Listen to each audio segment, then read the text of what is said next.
Hello hello hello hello, कैसे हैं आप सभी लोग बच्चों। हम लोग आज आ गए हैं क्लास 10th के चैप्टर 4 जिसका नाम है क्वाड्रेटिक इक्वेशंस। आज हम लोग करेंगे एक्सरसाइज 4.3 का क्वेश्चन नंबर 1।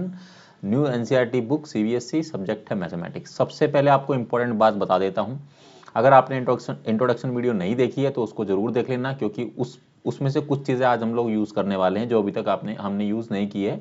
ठीक है, तो अच्छे से उसको देख लेना, it's very important. Second thing जो इंपॉर्टेंट है इस एक्सरसाइज को शुरू करने से पहले, इसके सारे क्वेश्चन बड़े इंपॉर्टेंट है जो कि आपके एग्जाम्स में अर्लियर 10th क्लास के बोर्ड एग्जाम में आ चुके हैं। तो इस एक्सरसाइज का हर एक क्वेश्चन को अच्छे से समझ लेना और अच्छे से वीडियो को देख लेना, ये बहुत इंपॉर्टेंट है। ठीक है, चलिए शुरुआत करते हैं क्वेश्चन नंबर 1 से।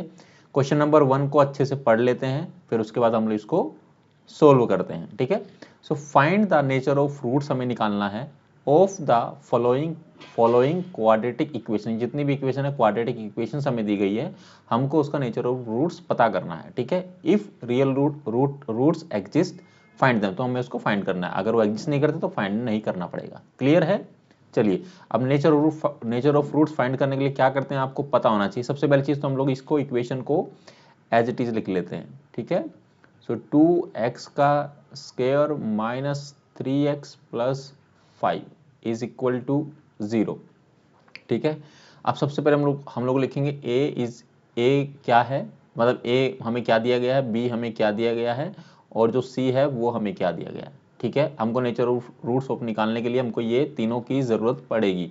क्यों पड़ेगी वो पहले बता देता हूँ। अब ए बी सी क्या है, बहुत सारे बच्चों को पता है ऑलरेडी, कुछ बच्चों को शायद नहीं पता होगा।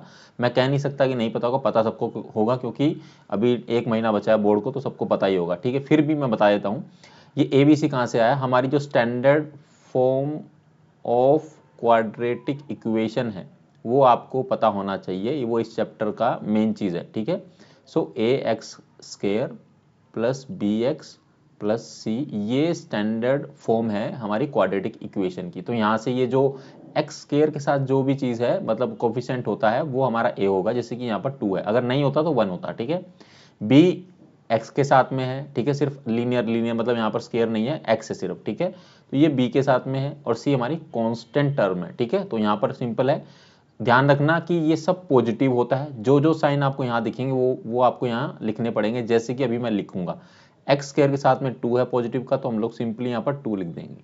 ठीक है, -3, ये -3 है एक्स के साथ में, और ये आपका प्लस का 5 है, ये 5 लिख देंगे ऐसे। ठीक है, अब हमको सबसे पहले निकालना है डी।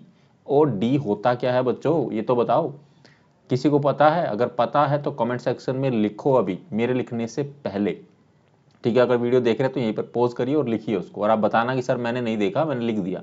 ठीक है, तो डी हमारा होता है डिस्क्रिमिनेंट। ठीक है, डिस्क्रिमिनेंट, ठीक है, ये होता है।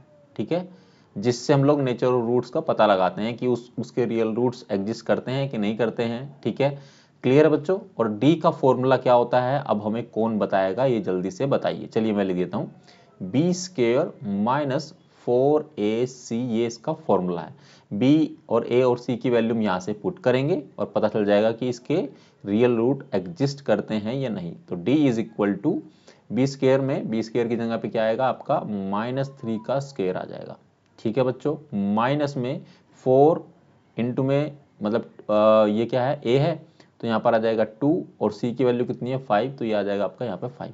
इसको फर्दर सोल्व कर लेंगे बच्चों, तो ये हो जाएगा 3 इंटू में 3 करेंगे तो 9 आ जाएगा प्लस का। ठीक है, और ये आ जाएगा माइनस का 4 इंटू में 2 8, 8 पंजे 8 पंजे 40, ये होगा 40। तो जब सोल्व करेंगे तो ये आएगा -31।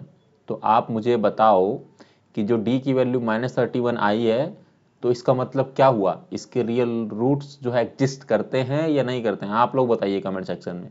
ठीक है, चलिए मैं बता देता हूँ, ये क्या है आपका 0 से छोटा है। ठीक है, 0 आपका यहाँ पर क्या है, बड़ा है। ठीक है बच्चों, तो 0 बड़ा है, इसका मतलब क्या हुआ, नेगेटिव नहीं आना चाहिए। इसका मतलब क्या होगा कि नो रियल रूट्स एग्जिस्ट। ठीक है, सो हमको फाइंड करने की जरूरत नहीं है आगे, इसके कोई भी रियल रूट एग्जिस्ट नहीं करते हैं। क्लियर है बच्चों। इसकी 3 चीजें होती है, एक होता है डी इज ग्रेटर देन 0। ठीक है, जैसे कि हमारा 1 2 3 4 5 6 कुछ भी आ गया। एक होता है आपका इक्वल टू 0, मतलब 0 0 आ जाएगा, ठीक है। और एक होता है आपका ये लेस देन 0। समझ में आया आपको? अब इसमें जो आएगा आपका रियल रूट्स आता है, ठीक है, रियल रूट्स आएगा, लेकिन वो अलग अलग होता है, डिस्टिंक्ट होता है, ठीक है, क्लियर है। और अगर ऐसा आता है 0 आ जाता है तो आपका रियल रूट्स होगा और प्लस रिपीटेड होगा या सेम इक्वल होगा। रिपीटेड कह सकते हो या फिर इक्वल कह सकते हो, दोनों में से जो भी आपको चीज़ में, आपको फिर से रिकैप हो रहा है एक तरह से, ठीक है। और अगर ऐसा है तो नो रियल रूट्स, सिंपल है, ठीक है। आप ये याद रख लो, कोई रूट्स नहीं आएंगे, ठीक है, कुछ नहीं निकलेगा यहाँ पर। क्लियर है बच्चों? यहाँ पर ये क्वेश्चन के फर्स्ट क्वेश्चन जो है एक्सरसाइज 4.3 का क्वेश्चन नंबर 1 का जो फर्स्ट पार्ट है वो यहाँ पर समाप्त होता है। अगर इस वाले पार्ट में कोई भी क्वेश्चन, कोई भी क्वेरी, कोई समस्या है तो आप कमेंट सेक्शन में पूछिए। आई होप आपको समझ में आया होगा। और ये एक्सरसाइज बहुत इंपॉर्टेंट है, इसके सारे क्वेश्चन इंपॉर्टेंट है, तो हर एक क्वेश्चन को अच्छे से देखना और समझना, क्योंकि ये आपको मार्क्स दिला सकता है, ठीक है। 5-6 मार्क्स आराम से इसमें से आएंगे, क्वेश्चन आ सकते हैं, ओके। चलिए आप और ये जो नेक्स्ट 2 क्वेश्चन दिए हैं इसको आप खुद से प्रैक्टिस करने की कोशिश करना सिमिलर वेज में, ठीक है। अगर आता है रूट्स देन आपको उसको आगे फर्दर सोल्व करना है, उसका भी फॉर्मूला आपको पता होना चाहिए। मैं यहाँ पर लिख दूंगा फॉर्मूला, या आपको पता होगा। चलिए वो अगली वीडियो में ही आपको बताएंगे, थोड़ा सस्पेंस रखते हैं, ठीक है। तब तक आप लोग अपना ख्याल रखना। और वीडियो को अगर आप पहली बार देख रहे हैं तो प्लीज़ चैनल को सब्सक्राइब करें, वीडियो को ज़्यादा से ज़्यादा अपने दोस्तों के साथ शेयर करें ताकि उनकी हेल्प हो सके। और आप लोग चैनल को सब्सक्राइब कर लीजिए और बेल आइकन को दबा लीजिए, क्योंकि इस एक्सरसाइज की सारी वीडियोस और सारे क्वेश्चन इंपॉर्टेंट हैं, तो आप उसको देखना ना भूलें। आपको उसका नोटिफिकेशन सबसे पहले मिलेगा अगर आपने बेल आइकन को दबा रखा होगा तो, ठीक है। चलिए मिलेंगे आपसे अगली वीडियो में जिसमें हम लोग पार्ट 2 करेंगे। तब तक आप लोग अपना ख्याल रखिए और प्रैक्टिस करते रहिए। 10th का बोर्ड एग्जाम आपके बहुत पास में है। Thank you very very much.